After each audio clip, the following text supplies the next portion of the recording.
Balaramapuram police സ്റ്റേഷനിൽ നിന്ന് ഗോകുൽനാഥ് കൂടി നമുക്കൊപ്പം ചേരുന്നുണ്ട്. ഗോകുൽ, ഈ അച്ഛനെയും അമ്മയെയും സംസ്കാര ചടങ്ങ് നടക്കുന്നിടത്തേക്ക് കൊണ്ടുപോകുമോ? ആര്യ, ഇപ്പോൾ അറിയാൻ സാധിക്കുന്ന നിലവിൽ ഇവരെ കൊണ്ടുപോകില്ല എന്നുള്ളതാണ്. ഇപ്പോൾ ആറ്റിങ്ങൽ ഡിവൈഎസ്പി അടങ്ങുന്ന സംഘം, നെയ്യാറ്റിൻകര ഡിവൈഎസ്പി അടങ്ങുന്ന സംഘം ഇപ്പോൾ വീട്ടിലേക്ക് പോയിട്ടുണ്ട്. സംസ്കാര ചടങ്ങുകൾ അവിടെ വലിയ സംഘർഷ സാധ്യതയുണ്ടെങ്കിൽ അത് പരിഹരിക്കുന്നതുമായി ബന്ധപ്പെട്ട് തന്നെയാണ് ഇപ്പോൾ ഡിവൈഎസ്പി അടക്കമുള്ള സംഘം ഇവിടെ നിന്ന് പോയിട്ടുള്ളത്. എന്തായാലും അറിയാൻ സാധിക്കുന്ന അച്ഛനെയും അതേപോലെ തന്നെ മുത്തശ്ശിയും അങ്ങോട്ട് കൊണ്ടുപോകില്ല എന്നുള്ളതാണ്. ഇവിടെ തന്നെയാണ് ഇവരെ ചോദ്യം ചെയ്യൽ നടപടികളായിട്ട് മുൻപോട്ട് പോകുന്നത്. എന്തായാലും ഇപ്പോൾ ഈ പോസ്റ്റ്മോർട്ടം റിപ്പോർട്ടിലെ പ്രധാന പ്രസക്ത ഭാഗങ്ങൾ മുൻപോട്ട് വരികയാണ്. അത് മുങ്ങിമരണം എന്നുള്ളത് തന്നെയാണ് പോസ്റ്റ്മോർട്ടം റിപ്പോർട്ടുള്ളത്. കുഞ്ഞിന്റെ മരണ കാരണം ശ്വാസകോശത്തിൽ വെള്ളം കയറിയതാണെന്ന് തന്നെയാണ് പോസ്റ്റ്മോർട്ടം റിപ്പോർട്ടിൽ വ്യക്തമാക്കുന്നത്. അതുകൊണ്ട് തന്നെ ഇത് കിണറ്റിലേക്ക് കുഞ്ഞിനെ എറിഞ്ഞതാണെന്നുള്ളതിൽ ഉറച്ചു നിൽക്കുകയാണ് പോലീസ്. അല്ലാതെ കുട്ടി തനിയെ നടന്നു പോവുകയോ അല്ലെങ്കിൽ അത്തരത്തിൽ കൈവരികളൊക്കെ ഉള്ള കിണർ ചാടിക്കടന്ന് വീഴാനുള്ള സാധ്യതകളൊന്നുമില്ല. അതുകൊണ്ട് തന്നെ ഇതൊരു കൊലപാതകം എന്നുള്ളതിൽ തന്നെ ഉറച്ചു തന്നെ പോലീസ് നിൽക്കുകയാണ്. എന്തായാലും ഇപ്പോൾ അതായത് ഈ അമ്മാവന്റെ വാദങ്ങളുണ്ടായിരുന്നു, അമ്മാവന്റെ മൊഴിരേഖകളുണ്ട്. അമ്മാവനാണ് കുഞ്ഞിനെ കിണറ്റിലേക്ക് ഇട്ടതെന്നുള്ളത്. അപ്പോൾ ആ വാദങ്ങൾക്ക് കൃത്യമായി ശാസ്ത്രീയ അടിത്തറ പകരുന്നതാണ് ഇപ്പോൾ ഈ പോസ്റ്റ്മോർട്ടം റിപ്പോർട്ട്. കാരണം കുട്ടിയെ എറിഞ്ഞതിന് സമാനമായിട്ടുള്ള ലക്ഷണങ്ങളാണ് ശരീരത്തിലുള്ളത്. മറ്റ് മുറിപാടുകളോ ബലപ്രയോഗത്തിലൂടെ കീഴ്പ്പെടുത്തതിൻ്റെ തരത്തിലുള്ള പാടുകളോ ഒന്നും തന്നെ ശരീരത്തില്ല. ഇപ്പോൾ ഈ വെള്ളത്തിൽ വീണതുകൊണ്ട് പറ്റിയ മരണമാണ്. ശ്വാസകോശത്തിൽ വെള്ളത്തിന്റെ അംശം കണ്ടെത്തിയിട്ടുണ്ട്. വെള്ളം കയറിയതായിട്ടാണ് പ്രാഥമിക പോസ്റ്റ്മോർട്ടം റിപ്പോർട്ടിലുള്ളത്.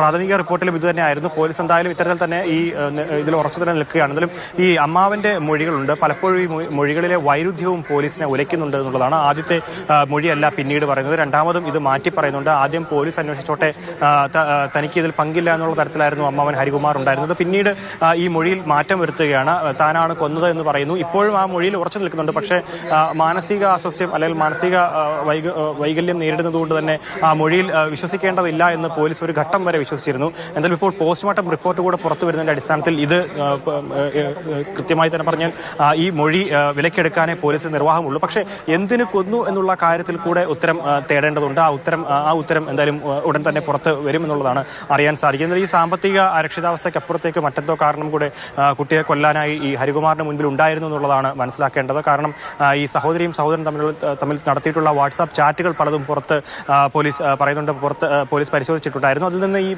കൊലപാതകത്തിൽ അമ്മയ്ക്കും സഹോദരനും പങ്കുള്ളതായി പോലീസ് പറയുന്നുണ്ട്. അത് എന്ത് തരത്തിലുള്ള ചാറ്റാണ് തുടങ്ങിയ കാര്യങ്ങളൊക്കെ പോലീസിന് വെളിവാക്കുകയുള്ളൂ. ഈ പോസ്റ്റ്മോർട്ടം റിപ്പോർട്ടിന്റെ അടിസ്ഥാനത്തിൽ ഇവരെ ഇന്ന് തന്നെ അറസ്റ്റ് ചെയ്യാനുള്ള സാധ്യത കൂടെ കാണുന്നുണ്ട് എന്നുള്ളതാണ്. ഇപ്പോൾ ഇവർക്ക് അമ്മയ്ക്ക് ഏത് തരത്തിലാണ് പങ്കുള്ളത്, അതേപോലെ തന്നെ അച്ഛന് പങ്കുണ്ടോ തുടങ്ങിയ കാര്യങ്ങൾ കൂടെ അന്വേഷിക്കേണ്ടതുണ്ട്. ആ വിവരങ്ങൾ വളരെ വൈകാതെ തന്നെ വരും നിമിഷങ്ങളിൽ ലഭ്യമാകും എന്നുള്ളതാണ് അറിയുന്നത്. എന്തായാലും ഇപ്പോൾ ഈ നെയ്യാറ്റിൻകര ഡിവൈഎസ്പി അടക്കമുള്ള സംഘം മാധ്യമപ്രവർത്തകരെ കാണുകയും ചെയ്യും. അറസ്റ്റ് ഉണ്ടാവുകയാണെങ്കിൽ കാണുകയും ചെയ്യും. കണ്ട് എങ്ങനെയാണ് ഈ കേസിന്റെ നാൾവഴികൾ അല്ലെങ്കിൽ എങ്ങനെ ഈ കൊലപാതകം നടന്നു, എങ്ങനെ നടത്തി, അതുപോലെ തന്നെ കുട്ടിയുടെ മൃതദേഹം എങ്ങനെ ഈ എത്തി തുടങ്ങിയ കാര്യങ്ങളൊക്കെ തന്നെ കൃത്യമായി പറയുകയും ചെയ്യും. അപ്പോൾ അതുവരെ കാത്തിരിക്കാൻ നിമിഷങ്ങൾ മാത്രമേ ഉള്ളൂ. അതിനുള്ളിൽ തന്നെ ഈ കാര്യങ്ങളൊക്കെ വെളിവാകുമെന്നുള്ളതാണ് അറിയാൻ സാധിക്കുന്ന കാര്യം. ശരി, എന്തായാലും